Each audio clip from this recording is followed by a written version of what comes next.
नमस्कार, early times देख रहे हैं आप और मैं हूं आपके साथ सिद्धार्थ शर्मा। आज जम्मू कश्मीर नेशनल कॉन्फ्रेंस के पूर्व मुख्यमंत्री उमर अब्दुल्ला जो है वो ज़िला कठुआ में एक भरी जनसभा को संबोधित करने वाले हैं और नगरी के गांव में जो है वो यहां पर पहुंचेंगे और एक बड़ी विशाल जनसभा को जो है वो संबोधित करेंगे। हमारे साथ जम्मू कश्मीर नेशनल कॉन्फ्रेंस के कुछ लीडरान हैं, उनसे जानेंगे कि किस तरह से आज क्या क्या विशेष मुद्दों पर जो है वो बातचीत होने वाली है और क्या कुछ अहम फैसले भी जो है यहाँ पर लिए जा सकते हैं। सर, क्या नाम है और आज उमर अब्दुल्ला जो है वो जिला कठुआ में पहुंचेंगे, कौन से बड़े मुद्दों पर जो है वो बातचीत हो सकती है? मेरा नाम तेजिंदर पाल सिंह है। देखिए, आपको पता है कि जो पिछली सरकार ने जो लोगों को बिसला फुसला के जो वादे किए थे और उसके ऊपर खास करके नज़र डालने के लिए कि जो लोगों के साथ धोखा किया गया और जो उनकी कामयाबियां वो गिनाते हैं, उनका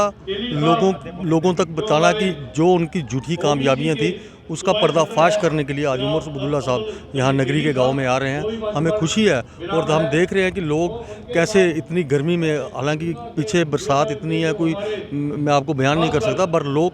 उनको सुनने के लिए यहाँ पर पहुँच रहे हैं। आप देख रही है किस तादाद से लोग यहाँ पर आ रहे हैं, इकट्ठे हो रहे हैं। हमें लगता है कि उमर साहब का यहाँ पर आना, और आपको पता है कि जैसा आजकल हर जगह पर एक सिस्टम चल रहा है कि इलेक्शन, अगर इलेक्शन हो जाती है तो मुझे लगता है तो ये नेशनल कॉन्फ्रेंस का यहाँ पे जो दबदबा है, तो जिस हिसाब से लोगों का यहाँ पे आना और इकट्ठा होना कहीं ना कहीं मजबूती की हमें नजर। किस तरह से देखते हैं अपकमिंग असेंबली इलेक्शंस हैं वो, जिस तरह से अनुमान है कि सितंबर में असेंबली इलेक्शंस जो है वो हो सकते हैं, तो नेशनल कॉन्फ्रेंस की ज़िला स्तर पर किस तरह से तैयारियाँ जो है वो मजबूत? देखिए, सरकार नेशनल कॉन्फ्रेंस की आएगी, लोगों ने एक बार उनके ऊपर भरोसा करके देख लिया है। लोगों ने उनको, जैसा कि उन्होंने जो लोगों के साथ वादे कर उनसे वोट मांगे, लोग उनसे अब थक हार कर, चाहे मैं जम्मू कश्मीर के यूथ की बात करूं, चाहे डेली वेजर्स की बात करूं, 10+2 की बात करूं, जो कॉन्ट्रेक्चुअल बैठे हुए हैं, बॉर्डर सिक्योरिटी फोर्सेस के बच्चों की बात करूं, किसी भी तबके के लोग ले लीजिए, बिजनेसमैन ले लीजिए, टूर एंड ट्रैवल्स वाले ले लीजिए, हर कोई लोग यहाँ से इन लोगों से परेशान है और वो भी चाहते हैं कि जल्द से जल्द इलेक्शन हो, और इलेक्शन होने के बाद इनको पता चल जाएगा कि आने वाले दिनों में इनका क्या होने वाला है। तो हमारे साथ यहाँ पर कुछ और लोग भी मौजूद हैं, उनसे भी जानेंगे। सर, क्या नाम है और उमर अब्दुल्ला साहब यहाँ पर आ रहे हैं तो किस तरह से विशाल जनसभा को संबोधित करेंगे, क्या कुछ नई फैसले जो है यहाँ पर ले सकते हैं? आई एम अश्विनी अब्रोल, मैं सीनियर लीडर हूँ नेशनल कॉन्फ्रेंस का, और उसके साथ मैं senior vice president youth national का मैं जम्मू प्रामिस भी रहा हूँ, जिसमें सांबा और ये कठुआ डिस्ट्रिक्ट जो है वो मेरे जेरे साया जो है हम फंक्शनिंग करते थे।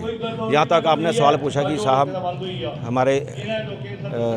रहनुमा लीडर उमर साहब आज इधर आ रहे हैं, तो चूँकि अब हलचल है तो लोगों को मुश्किलें भी हैं और सियासी माहौल भी आस्ता आस्ता गर्मा रहा है, तो जाहिर है कि हर पार्टी अपनी अपनी एक्टिविटी को एक्सेलरेट कर रही है। तो हमारी पार्टी भी अपना रोल जो है वो, क्योंकि हमारी पार्टी अवर पार्टीज इन फ्रे, पॉलिटिकल फ्रे, और वो अपना लोगों के दुख तकलीफ़ों को जानने के लिए हमारे लीडर आ रहे हैं। सर, जिस तरह से असेंबली इलेक्शंस हैं और असेंबली इलेक्शंस को लेकर किस तरह से तैयारी रहेंगी, क्योंकि अगर बात करें लोकसभा इलेक्शंस की तो उमर अब्दुल्ला साहब ने जो है अपनी सीट भी वहाँ से हारी, और अब जो है इलेक्शंस, असेंबली इलेक्शंस जो आ रहे हैं, तो किस तरह से देखते हैं पार्टी को कितनी मजबूत होने की ज़रूरत है और किस तरह से नई नई चीज़ें को जो है वो इंक्लूड करने की ज़रूरत है? देखो, ऐसा है सर, पार्टी मजबूत है। वो जो आप बोल रहे हो उमर साहब की, वो जीत हार पॉलिटिक्स में चलता है, वो कुछ और फैक्टर था।